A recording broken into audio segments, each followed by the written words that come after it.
Στο άνομα του φούρνου βάζουμε ξύλα, περίπου ένας φούρνος θέλει 45 λεπτά να γίνει. Ένα από τα μυστικά του φούρνου για να γίνει, για να ψήσει το κρέα καλά, είναι ο μισός πόρος να σπρίσει. Για εκεί είναι ένα ενδεικτικό στοιχείο ότι είναι έτοιμος ο φούρνος. Μετά που θα γίνει ο φούρνος και θα δούμε ότι έχει ασπρίσει ο πόρος, θα βγάλουμε όλα τα ξύλα από μέσα, τα κάρβουνα, γιατί αν τα αφήσουμε μέσα μπορεί κάποιο κάρβουνο να ανάβει και να μυρίσει μετά το κρέας.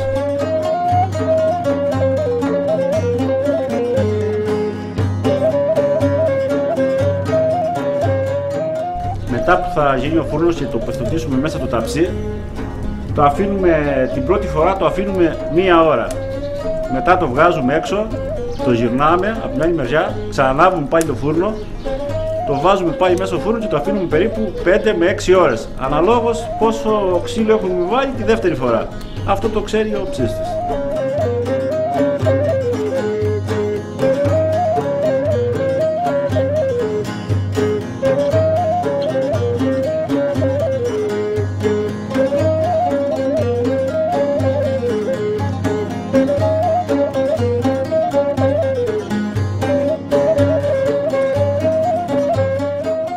Για να φτιάξουμε λοιπόν το ψητό, παίρνουμε πάρα πολύ αλάτι και ρίχνουμε στο κρέας, δεν το λιπόμαστε γιατί δεν θα το πιάσει και είναι πάρα πολύ χοντρό το κρέας και θέλουμε πάρα πολύ αλάτι, σαν να χιονίζει.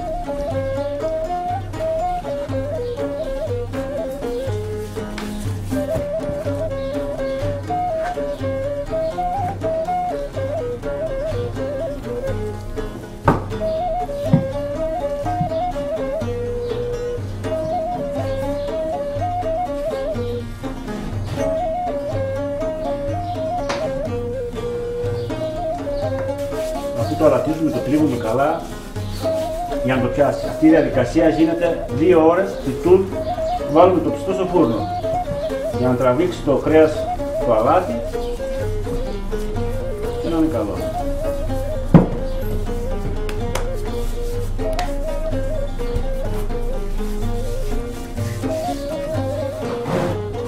Εφόσον έχουμε το αλάτι, το κρέας μας αλατισμένο 2 ώρες πριν, είπαμε, βάλουμε στο τεψί περίπου 3 κιλά πατάτες. Τις βάζουμε στο τεψί χωρίς αλάτι, χωρίς νερό, χωρίς τίποτα. Τις βάζουμε τις πατάτες κάτω και από πάνω τοποθετούμε το κρέας. Πάντα η προβιά προς τα πάνω.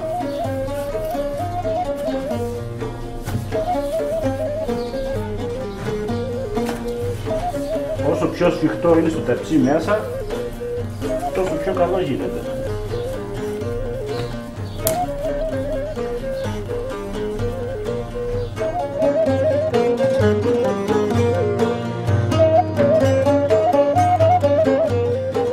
Ο φούρνος μας είναι έτοιμος. Αυτό που είχαμε πει ότι είναι άσπρος μέχρι ο μισός πόρος, άρα λοιπόν αυτό μας είναι η ένδειξη ότι είναι έτοιμος. Και βγάζουμε τώρα τα κάρβουνα.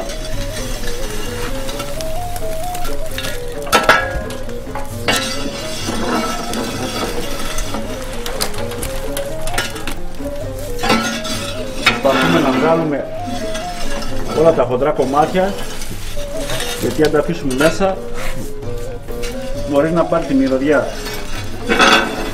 που είναι ένα καυτά.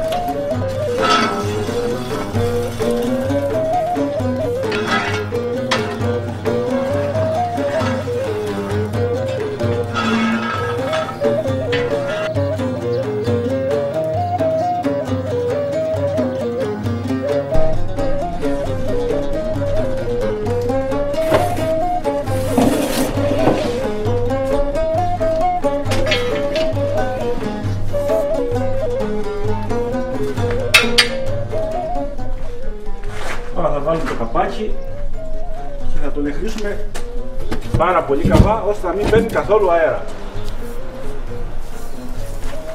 Αν πάρει λίγο αέρα θα καεί. Γι' αυτό πρέπει να το μονώσουμε καλά το φούρνο και μετά από μισή ώρα το ξανακοιτάζουμε να δούμε αν έχει σκάσει πουθενά για να το ξαναχρήσουμε.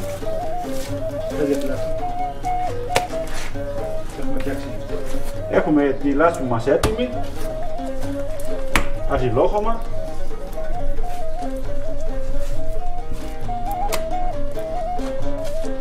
Εσείς μπορείτε να χρησιμοποιήσετε και άθο. Χρησιμοποιούσαν οι παλιοί, άμα δεν είχαν πυλό, χρησιμοποιούσαν άθο. Κοστίζεται τον άθο και κάνει την ίδια δουλειά και καλύτερη.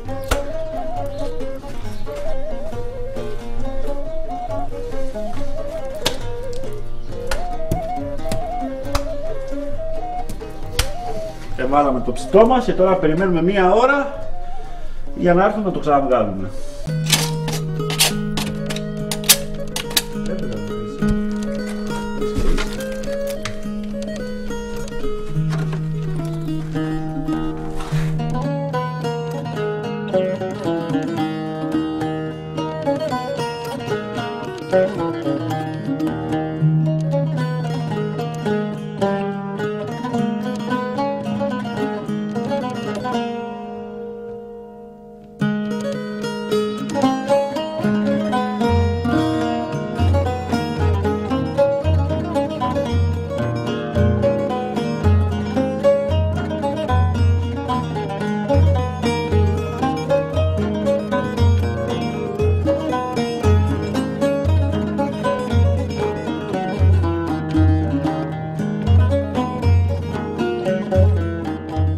Αφού λοιπόν ανάψαμε το φούρνο για δεύτερη φορά, βγάλαμε πάλι τα ξύλα έξω και το εμαζό μας θα βάλουμε το τεψί μέσα στο φούρνο.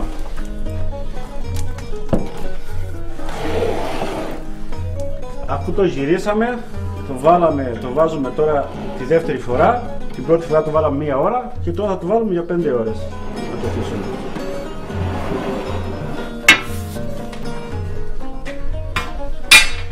Θα βάλουμε το καπάκι, θα το εμφρίσουμε πάρα πολύ καλά, να μην παίρνει καθόλου αέρα. Αν πάρει λίγο αέρα, θα το κάψουμε.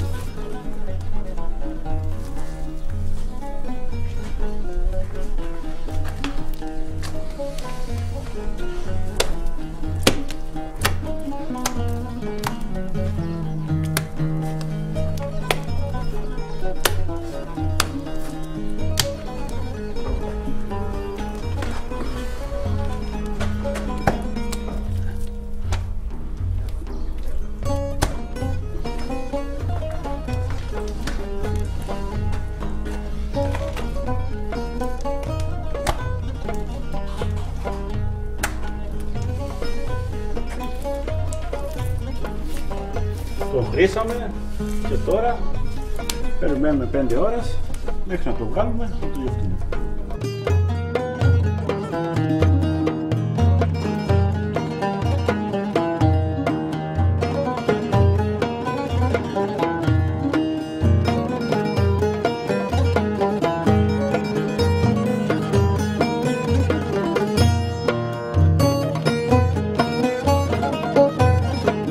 Έχουν περάσει ήδη 5 ώρες και τώρα είμαστε έτοιμοι να ανοίξουμε το φούρνο και να πάρουμε το τεψί να δούμε τι έχουμε κάνει.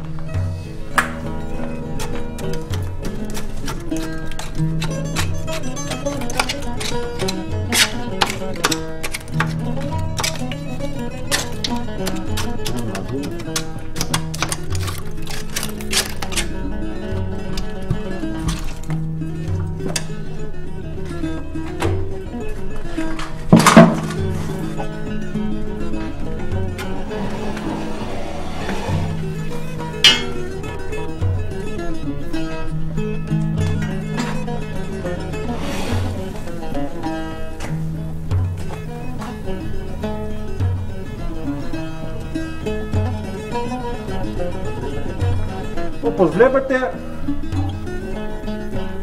ψήθηκε πάρα πολύ ωραία. Τώρα θα δούμε τι γεύση έχει. Ας το πάμε στο σοφρά.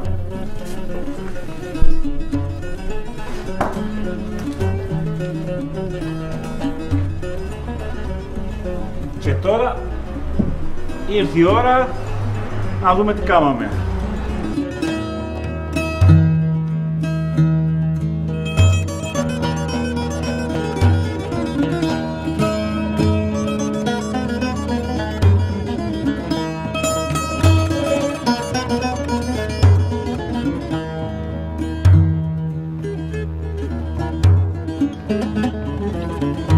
διαδικασία για να φτιάξουμε το θραψανιώτικο ψητό στο πύλινο ταψί είναι η εξής. Παίρνουμε 7 με 8 κιλά κρέας χοντροκομμένο και το αλατίζουμε με πάρα πολύ αλάτι. Καθαρίζουμε περίπου 3 με 3,5 κιλά πατάτες που θέλει ένα ταψί και το βάζουμε μέσα στο ταψί όλα μαζί, χωρίς νερό, χωρίς τίποτα. Ανάβουμε το φούρνο για 1 ώρα περίπου και το αφήνουμε μέσα το ψητό για 1 ώρα. Ύστερα το βγάζουμε έξω, το γυρίζουμε, ξανανάβουμε το φούρνο κρίνοντας πόσο έχει ψηθεί την πρώτη φορά και το βάζουμε πάλι μέσα και το αφήνουμε αναλόγως 5 με 6 ώρες και ύστερα το βγάζουμε και το γευόμαστε.